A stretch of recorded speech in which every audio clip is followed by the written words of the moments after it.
Hello everyone. Today we will start equations of motion by graphical method.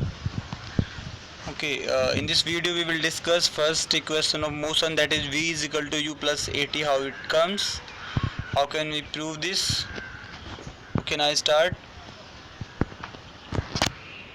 Equations of motion by graphical method means there are two methods to prove equations of motion. One is graphical method and second is conventional method. Okay, in this chapter we will discuss both these methods, graphical as well as conventional method. So when an object moves along a straight line with uniform acceleration, uniform acceleration means constant, and acceleration means change in velocity or rate of change of velocity.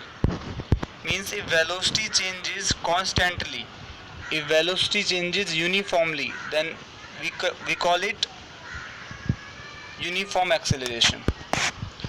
It is possible to relate its velocity, acceleration during motion and the distance. Means we just relate as distance or displacement.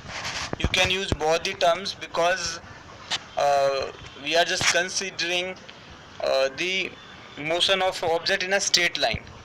So sometime there is distance and sometime you find it displacement. Okay, means displacement, velocity and acceleration. The relation between these quantities we represent by equations of motion. For example, like you can see that it is possible to relate its velocity, acceleration during motion and the distance covered by it in a certain time interval by a set of equations known as equation of motions. Means this is the definition of equations of motions. Means equation of motions, they relate velocity, acceleration and distance. There are three equations. First one is v is equal to u plus at. Here v is final velocity, u is initial velocity, a for acceleration and t for time. Means we are relating velocity, acceleration and time also. This is first equation of motion. S is equal to ut plus half at square. This is second equation of motion. Here S means displacement or distance, u means initial velocity, t for time, and a means acceleration, t square means time. In this equation we also relate distance, velocity and time and acceleration also. This is second equation, and the last one is third equation of motion. 2as is equal to v square minus u square. Here a is acceleration, s is displacement or distance, v for final velocity and u means initial velocity. Means these are the three equations, and these three equations, by using these equations we just relate velocity, acceleration and distance or time. Okay, this is given where u is the initial velocity, starting velocity, that is called initial velocity. A for acceleration, we are talking about uniform acceleration. T for time, v is the final velocity and s is the distance traveled by the object in time t. Figure 8.6 represent the position time relation. Equation 8.7 equation 8.5 describe the velocity time relation. 8.6 relate the position time relation. I just explain this. Wait, you can see this is 8.5. okay, 8.5 describes the velocity time relation. Means we just relate velocity and time. You can see in first equation we relate velocity and time. Okay, but in second equation means 8.6 represent the position time relation. Position mean, here a word is position, means distance where the object is, how much distance it covers. So the 8.6 it represent position time relation, and 8.7 represent the relation between position and velocity, like you can see position as well as velocity. Okay, these are the three equations: 8.5, 8.6, 8.7. Now, okay, this is done. These three equations can be derived by graphical methods.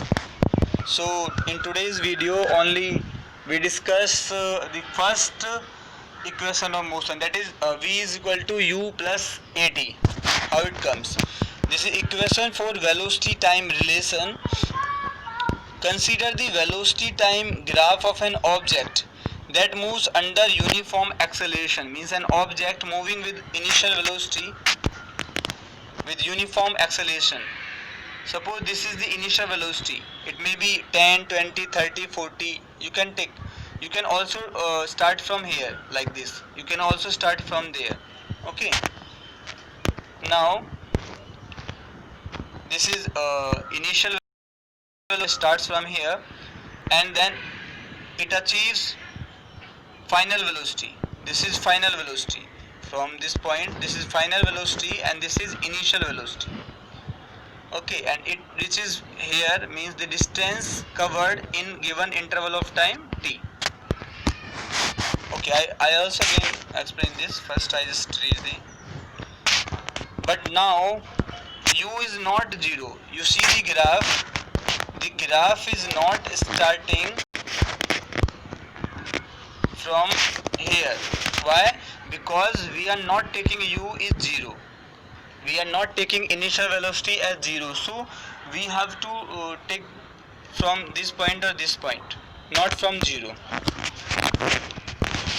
Yeah. Because velocity is changing from this graph, you can see.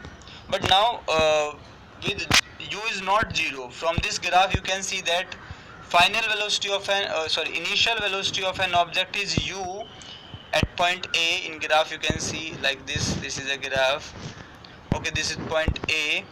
This is initial velocity and increases to v, and this point B it increases up to v velocity final in time t. The velocity changes at a uniform rate acceleration, means it changes uniformly.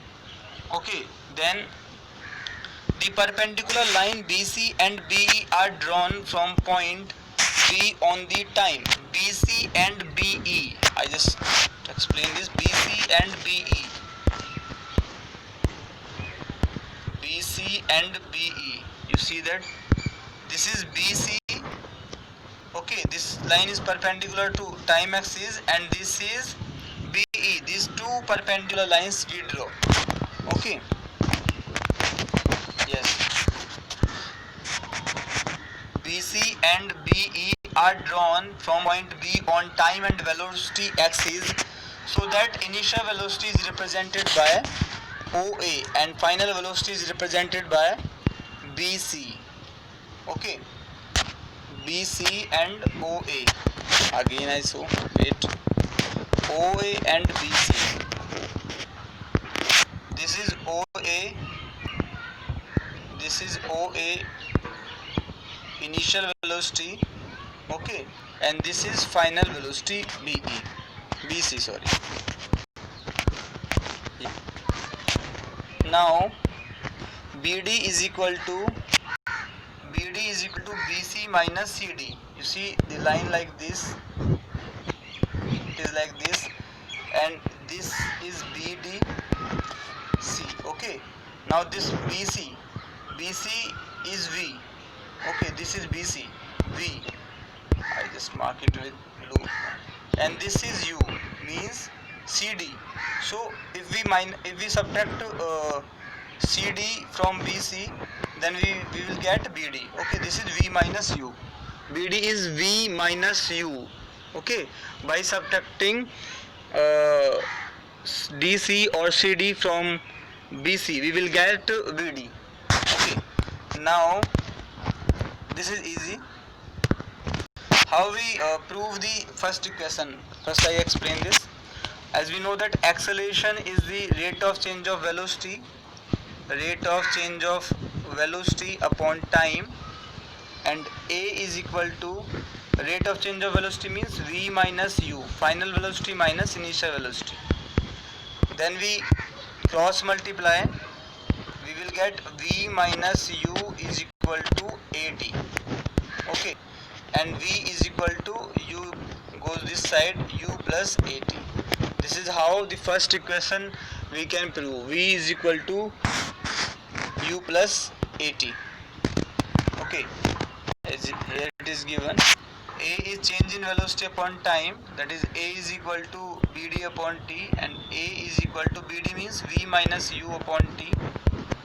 Then we cross multiply, v minus u is equal to at, then v is equal to u plus at. Okay, this is given. Okay, so this is first equation of motion. In next video I'll explain the second equation of motion. Okay, thank you.